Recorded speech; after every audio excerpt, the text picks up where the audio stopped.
Trump പെട്ടെന്ന് പുള്ളിയുടെ പുതിയ ആയതെടുത്തു, വിൽ മേക്ക് എ ഡീൽ. ഇതിനു മുമ്പും പലതവണ ഇങ്ങനെ ഡീലിന് ശ്രമിച്ചിട്ടുണ്ട്. ഇങ്ങനെയല്ല, അമേരിക്ക പലതവണ ഇറാനുമായിട്ട് ഡീലിന്. അതിനെല്ലാം പാരവയ്ക്കുന്നത് ഇസ്രായേലാണ്. അതിന് കാരണമുണ്ട്. ഇസ്രായേലിനും ഇതുപോലെ ഇറാനെ പോലെയാണ്. It is a question of their survival. നിലനിൽക്കണ്ടേ. ഇറാൻ്റെ മുദ്രാവാക്യം എന്താ? Death to Israel, death to America. ഈ രണ്ട് മുദ്രാവാക്യമാണ് പബ്ലിക്കായിട്ട് 1989 മുതൽ ഇറാൻ ഇത് പറഞ്ഞുകൊണ്ടിരിക്കുന്നു. Death to Israel. കിടന്ന ഉറക്കം വരുമോ ഇസ്രായേലിന്? നമുക്കങ്ങനെ ഒരു ഡെത്ത് ടു ഇന്ത്യ എന്ന് പറഞ്ഞ് ഇന്നുവരെ പാകിസ്ഥാൻ പറഞ്ഞിട്ടില്ല. പറഞ്ഞതാണ് ഇവിടെ കേരളത്തിൽ കിടന്നുറങ്ങുന്നില്ല ആൾക്കാർ. കാരണം ഒരുത്തൻ രണ്ടും കൽപ്പിച്ച് ഇറങ്ങിക്കഴിഞ്ഞാൽ എന്താ ചെയ്യുക? ഒരു സിനിമയിൽ ഇവിടം വരെ വന്ന് അയാൾ മുഖ്യമന്ത്രിയെ ആക്രമിക്കുമെന്ന് എനിക്ക് തോന്നുന്നില്ല എന്ന് GK പിള്ള പറയുന്നു. അപ്പോൾ അതിന് മറുപടിയായിട്ട് മമ്മൂട്ടി ഒരു പോലീസ് ഉദ്യോഗസ്ഥനാണ്. അതിൽ മമ്മൂട്ടി പറയുന്നു, സാറിന് ഡിറ്റർമിനേഷൻ എന്നുള്ള വാക്കിൻ്റെ അർത്ഥം അറിഞ്ഞുകൂടാ, അതാണ് അങ്ങനെ പറയാൻ കാര്യം. അപ്പോൾ ഈ ഡിറ്റർമിനേഷൻ ഭീകരമായൊരു സാധനമാണ്. അപ്പോൾ ഒരു രാജ്യത്തിന് മറ്റൊരു രാജ്യത്തെ ആക്രമിക്കാൻ വേണ്ടത് ഇൻറ്റൻറ്റ്, കേപ്പബിലിറ്റി, ഈ രണ്ട് സാധനങ്ങളാണ്. ഒന്ന്, അത് ചെയ്യണം എന്നുള്ള ഉദ്ദേശം. നമ്പർ 2, അത് ചെയ്യാനുള്ള കപ്പാസിറ്റി, കേപ്പബിലിറ്റി. ഇത് രണ്ടും ഇറാനുണ്ട്. ആണവ ആയുധം അവരുടെ ഇല്ലെന്നേ ഉള്ളൂ, ബാക്കി എല്ലാവരുടെയിലുണ്ട്, എല്ലാ സാധനവും. എയർഫോഴ്സിൽ അവർ കുറച്ച് പുറകിലാണ്. മിസൈലാണ് അവരുടെ ആയുധം, ഹൈപ്പർസോണിക് മിസൈൽ. ഇതാണ് അവർ വിചാരിച്ചു കഴിഞ്ഞാൽ ഒരു 150 മിസൈൽ ഒരേ സമയത്ത് ടെലവീവിലേക്ക് വിടാൻ പറ്റും. ടെലവീവിന് ഒരു 100 മിസൈൽ അടിച്ച് താഴെ ഇടാം, പക്ഷേ 50 എണ്ണം തലയിൽ വീഴും. 50 എണ്ണം വീണാൽ മതി. ടെലവീവ് എന്നൊക്കെ പറഞ്ഞാൽ തീരെ ചെറിയ സ്ഥലം. ഒരു വേൾഡ് മാപ്പ് വാങ്ങിച്ച് നോക്കുക. അതിൽ ഇസ്രായേൽ ഇപ്പോഴും നമ്മൾ ലെൻസ് വെച്ച് വലുതാക്കി നോക്കുക, അത്ര ചെറുതാണ് ഇസ്രായേൽ. ജെറുസലേം, ടെലവീവ് ഒക്കെ വായിക്കാൻ പറ്റില്ല. അല്ലെങ്കിൽ ആ പോർഷൻ മാത്രം കട്ട് ചെയ്തിട്ട് വലുതാക്കി അടുത്ത പേജിൽ അവർ അച്ചടിച്ചാൽ കാണാം. അതല്ലെങ്കിൽ രക്ഷയില്ല, അത്ര ചെറുതാണ്. അപ്പോൾ അവരെ സംബന്ധിച്ചോളം 12 മിസൈൽ മതി അവർ തീരാനായിട്ട്. ഇപ്പം നെതന്യാഹു 2 ആഴ്ച മുമ്പ് ട്രംപിനെ പോയി കണ്ടിരുന്നു. നെതന്യാഹു പറഞ്ഞു, ചേട്ടൻ എന്ത് സന്ധിയോ ഡീലോ എന്താണെന്ന് വെച്ചാൽ ഉണ്ടായിരിക്കും. 3 കാര്യം ശ്രദ്ധിക്കണം. ഒന്ന്, ഇറാൻ ന്യൂക്ലിയർ പ്രൊലിഫറേഷൻ നിർത്തണം.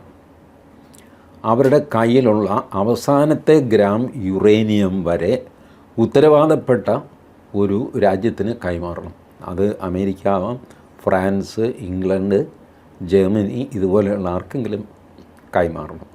3, അവരുടെ കിങ്കരന്മാരുണ്ടല്ലോ, ഹിസ്ബുള്ള, ഹമാസ്, ഹൂത്തി, TTP, തേങ്ങാക്കൊല, മാങ്ങാത്തൊലി, ഈ പരിപാടിയെല്ലാം പൂട്ടാൻ പറയണം.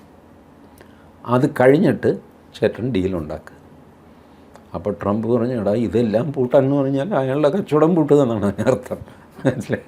പിന്നെ അയാളെ എന്തിനുമുള്ള, അയാൾ എന്തിനും ഇത് സമ്മതിക്കണം. അപ്പോൾ നെതന്യാഹു ഇത് തന്നെ പറഞ്ഞു, death to Israel, death to America. ഇതാണ് അയാളുടെ മുദ്രാവാക്യം. ട്രംപിൻ്റെ മൂഡ് എന്താണെന്ന് വെച്ചാൽ ഡെത്ത് ടു അമേരിക്കയൊക്കെ ഒരു മുദ്രാവാക്യമാണ്, അല്ലാതെ അത് ചെയ്യാനുള്ളതൊന്നുമല്ല. അവനെന്ത് ചെയ്യാനാണ്?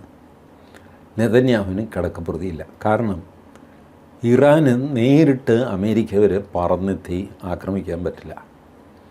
അമേരിക്ക വരെ എത്തുന്ന മിസൈലും ഇറാൻ്റെ കയ്യിലില്ല. അമേരിക്ക കടലിനക്കരയില്ലെന്ന്. അമേരിക്കയുടെ സേഫ്റ്റി അതല്ലേ. ട്രംപ് തുടക്കത്തിൽ തന്നെ അത് പറഞ്ഞിരുന്നു. 2 സമുദ്രങ്ങളാൽ സംരക്ഷിക്കപ്പെട്ട രാജ്യമാണ് ഞങ്ങളുള്ളത്. സത്യമാണ്. 8000 കിലോമീറ്ററാണ് ഇറാൻ ടു അമേരിക്ക ദൂരം.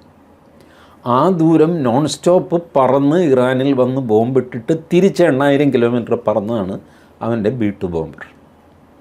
അപ്പോൾ അങ്ങനെയുള്ളവൻ്റെ ആത്മവിശ്വാസം അതിഭീകരമായിരിക്കും.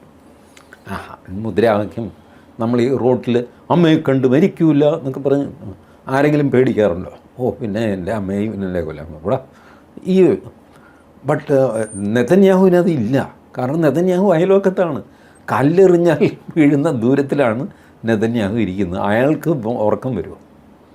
അപ്പോൾ അയാൾ എന്ത് വില കൊടുത്തും അവർക്ക് അവിടെ അമേരിക്കയിൽ ജൂത ലോബിയുണ്ട്. അപ്പം ഫൈനലി തീരുമാനങ്ങളൊക്കെ എടുപ്പിക്കുന്നതും ജൂത ലോബിയാണ്. ആ ലോബി വഴിക്ക് ഈ ഡീല് ഇല്ലാതെയാക്കും. ട്രംപ് ഓരോ ചുവടും മുന്നോട്ട് വയ്ക്കും തോറും നെതന്യാഹു അതിന് പാര വെച്ചുകൊണ്ടിരിക്കും. ഇനി ഒട്ടും കേട്ടില്ലെങ്കിൽ ട്രംപിനെ അധികാരത്തിൽ നിന്ന് ഇറക്കാനും നെതന്യാഹുവിനറിയാം. ട്രംപ് പരസ്യമായിട്ട് തെറിയൊക്കെ പറയും നെതന്യാഹുവിനെ. ഒരിക്കലും പറഞ്ഞില്ല, വൃത്തികെട്ട തെറി പറഞ്ഞു. നെതന്യാഹു കുലുങ്ങിയില്ല.